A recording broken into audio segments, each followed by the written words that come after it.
All right, let's dive right in, shall we? Today's deep dive is going to be all about the Turing test. We're going to explore it from, well, a philosopher's perspective. Right, the Turing test, it's a fascinating thought experiment, trying to figure out if a machine can actually, well, think like a human, or at least, seem like it can. Exactly, and we're going to use the Stanford Encyclopedia of Philosophy's entry on the Turing test as our kind of like our guide for this, but we're not going to, Oh, skim the surface. oh no, we're going deep. We're talking about not just like, how the test works, but all the really juicy philosophical questions it brings up. So for our listeners who, maybe haven't encountered the Turing test before, let's start with the basics. What's the setup here?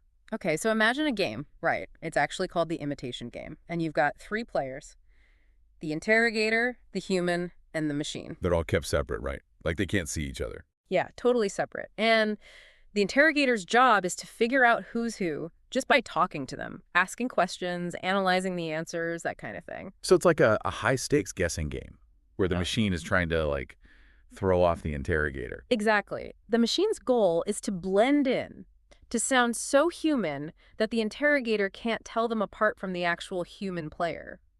It's really a test of, well, deception in a way. And that's where it gets philosophically interesting, right? Like, what does it even mean for a machine to win this game? Does that mean it's actually thinking? That's the big question, isn't it? Like, does passing the Turing test mean a machine has actually achieved human-level intelligence? Right. Because Turing, back when he first proposed this in 1950, he predicted that machines would eventually get so good at this imitation game that they'd fool a lot of people. Yeah, he was a real visionary. And he even put a timeline on it, like 50 years or so. So here we are, right in the middle of that prediction. Have machines passed the test? Well, there have been some interesting attempts. You've got the Loebner Prize, this annual competition where they run Turing tests.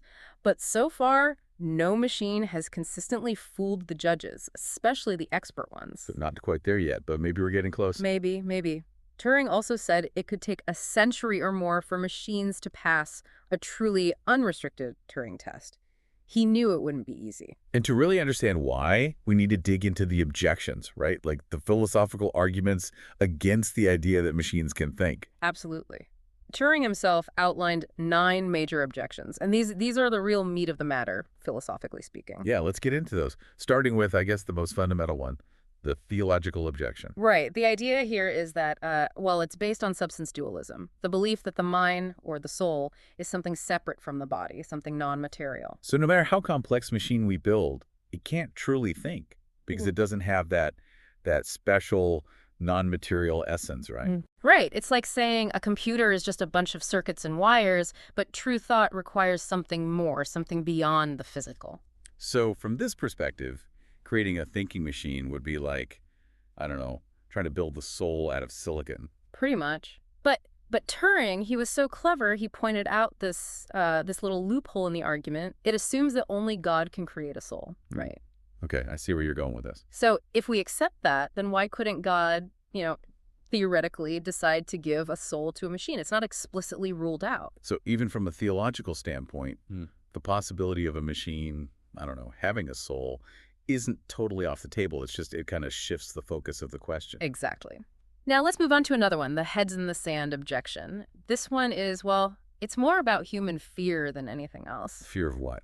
Machines taking over. That's part of it, sure, but it's also a fear of the unknown, of being, intellectually surpassed by our own creations, losing our special place in the universe. So it's like, I don't even want to think about the possibility of thinking machines because it scares me. Yeah, pretty much.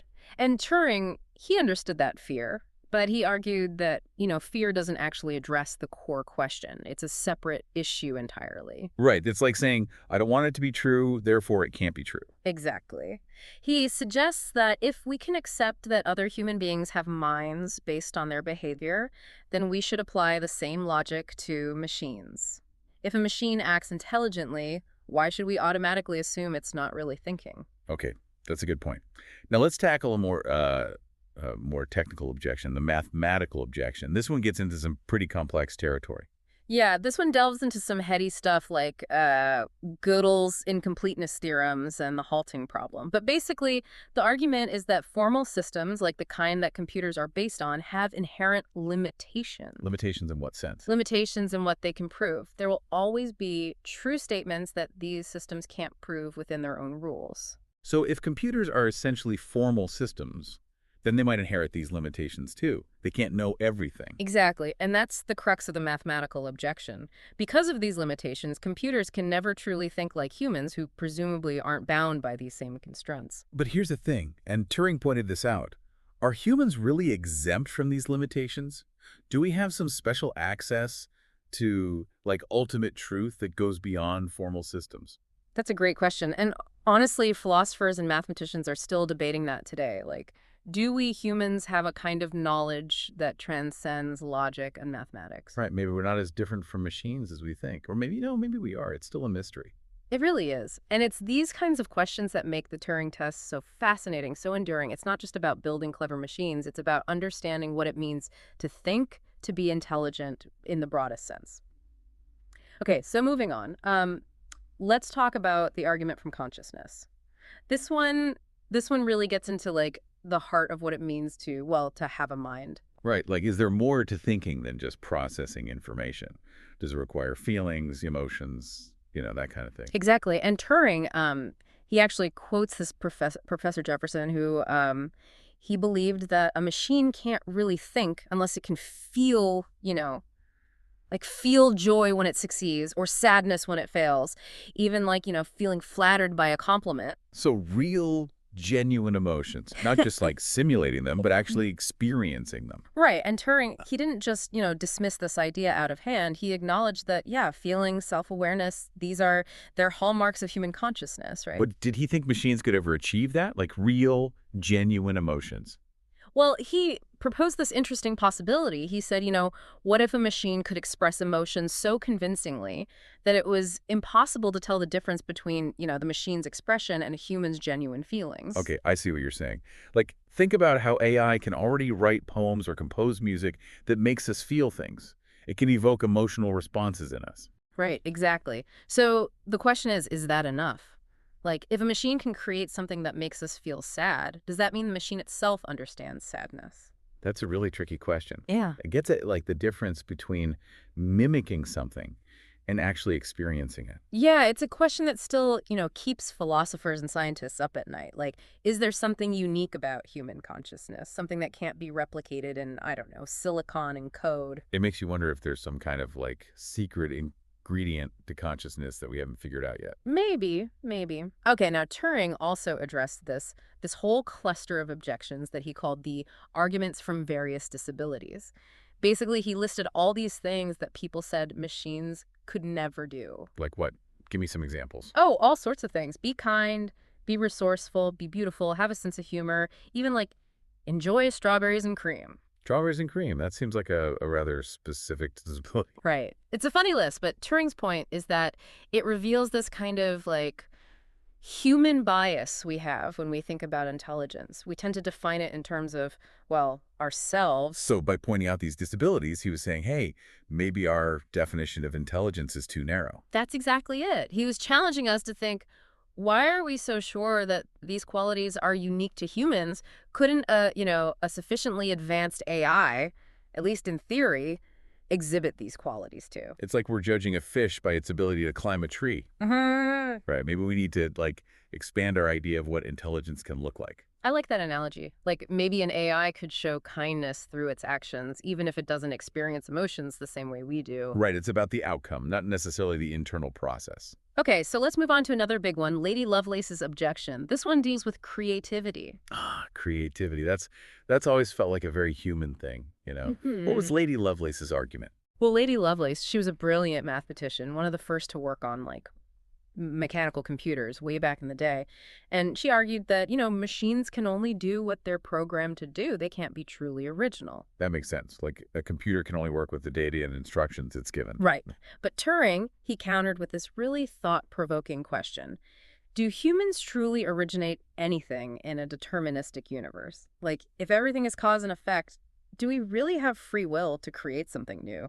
Or are our creative acts just the result of, a really long chain of prior events? Whoa, okay, that's getting deep. Like, are we really the authors of our own thoughts and actions? Right. It makes you question our own sense of agency. And we think about all the incredible things humans have created, art, music, technology.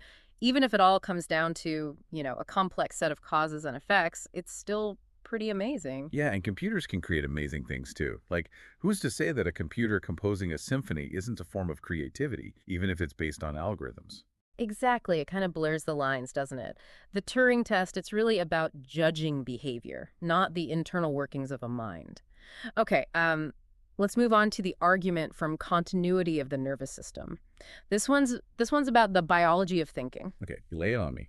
So the argument is that the human brain, with all its neurons and the way information flows continuously, it's just fundamentally different from a digital computer, which processes information in these like discrete steps. So it's like an analog versus digital kind of argument. Like, the brain is analog and a computer is digital, and they just can't be the same. Yeah, something like that. But Turing, he pointed out that even if our brains work in a continuous way, a digital computer can still simulate that process. Like, how you can approximate a curve with a bunch of tiny straight Oh, lines. I see. So as computers get more powerful, those approximations can get really, really close to the real thing. Right, exactly. And the thing is, we still don't fully understand how consciousness arises from the physical structure of the brain. So it's an open question whether a computer, you know, with enough processing power could one day reach a level of complexity that rivals the human brain, at least in terms of producing intelligent behavior. It's like we're trying to figure out how a car engine works by just listening to the sound it makes. Hmm. We're still figuring out what consciousness is, let alone whether a machine can have it. Exactly. Okay, now for the argument from informality of behavior. This one, it basically says that human behavior is just too unpredictable and nuanced to be captured by any set of rules. Whereas machines, they're inherently rule bound. So it's like humans are spontaneous and adaptable, Mm. but machines are rigid and predictable. Right, but Turing, he pointed out that it's not so simple. Like, if the universe is deterministic, if everything is cause and effect, then both humans and machines are bound by those laws. So maybe the distinction between rule-bound machines and freewheeling humans isn't so clear-cut after all. Exactly. Turing argued that even if human behavior isn't totally rule-bound, it's not random either. We have patterns, preferences, tendencies that can be observed and, to some extent, predicted. And who's to say that a really advanced machine couldn't learn and adapt its behavior in a similar way, like becoming more nuanced and less predictable over time? Right. It all comes back to that core question. Can a machine act so intelligently that it passes for human, even if its internal workings are different? Now, get ready for this one. The last objection we'll cover today. It ventures into, well, the paranormal, the argument from extrasensory perception. ESP, telepathy, clairvoyance, that kind of thing. Yeah, Turing, he was actually kind of fascinated by ESP. So he entertained the idea that humans might have abilities beyond the five senses. He did, and he acknowledged that if humans had ESP, it could totally mess up the Turing test. Imagine, like, an interrogator using telepathy to read the human participant's mind. The machine wouldn't stand a chance. That's a wild thought. Did Turing have a solution for this, like ESP problem? He did, actually. He joked about conducting the Turing test in a, telepathy-proof room. But here's the really interesting part. He also suggested that if humans can have ESP, why not machines? So a machine could be telepathic too. That's a mind-blowing concept. It is, right. It pushes the boundaries of what we think is possible, both for minds and for technology. But it shows that the Turing test, it's really about testing for intelligence however it manifests. Like Turing was saying, bring on the ESP. Let's see if machines can match or even surpass human intelligence in every way imaginable. That's a great way to put it. He was open to all the possibilities, no matter how strange or unfamiliar. Wow, that was a lot, huh? 9 objections, and Turing had a response for each one. It's pretty amazing Yeah. how these arguments, from like 75 years ago are still so relevant today. It really shows how far ahead of his time Turing was. He was thinking about these deep philosophical questions long before AI was even, well, a real thing. Right, like he was laying the groundwork for all the debates we're having now about, Yeah.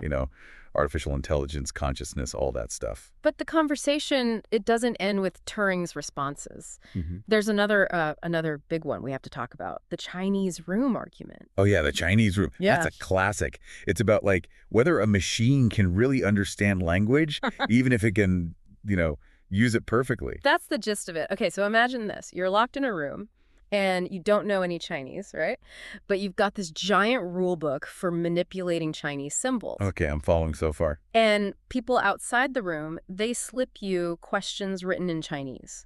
And you use this rule book to create responses also in Chinese. So I'm like a human computer, basically, just Yeah. following a program to process symbols. Precisely. And you get so good at using this rule book that the people outside, they start to believe that you actually understand Chinese. But the catch is, I don't really understand it, right? I'm just manipulating symbols according to the rules. Right, you have no idea what those symbols mean, no real comprehension. And the point of the Chinese room argument is that this is how computers work, too. Hmm. They can process information and spit out answers, but they don't really get the meaning behind it all. Exactly. So the argument goes, even if a machine passes the Turing test, even if it sounds just like a human, it doesn't necessarily mean it's truly understanding what it's saying.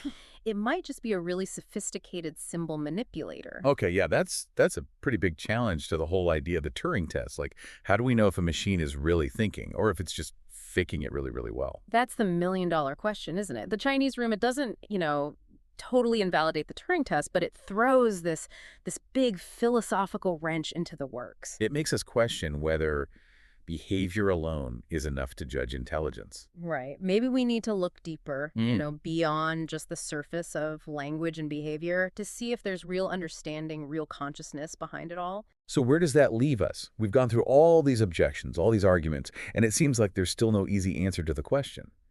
Can machines think? Well, that's the beauty of it, isn't it? The Turing test, it's not about finding a simple yes or no answer. It's about prompting us to ask deeper questions about what it means to be human, what it means to think, to be intelligent. That's almost like a philosophical puzzle that we're still trying to solve. Exactly. And as AI keeps advancing, as we encounter these, increasingly sophisticated machines, we need to keep these questions in mind. The questions the Turing test forces us to ask. Like when you're talking to a chatbot that sounds almost human, or listening to a piece of music composed by AI, ask yourself, is this just clever programming, or is there something more going on here? Is there a spark of real intelligence, real understanding behind it all? That's the challenge, and maybe someday a machine will pass the Turing test in a way that convinces even the most skeptical among us. But until then, the exploration continues. Thanks for joining us on this deep dive into the Turing test. It's been a wild ride, but hopefully it's left you with more questions than answers and a newfound appreciation for the enduring power of this thought experiment.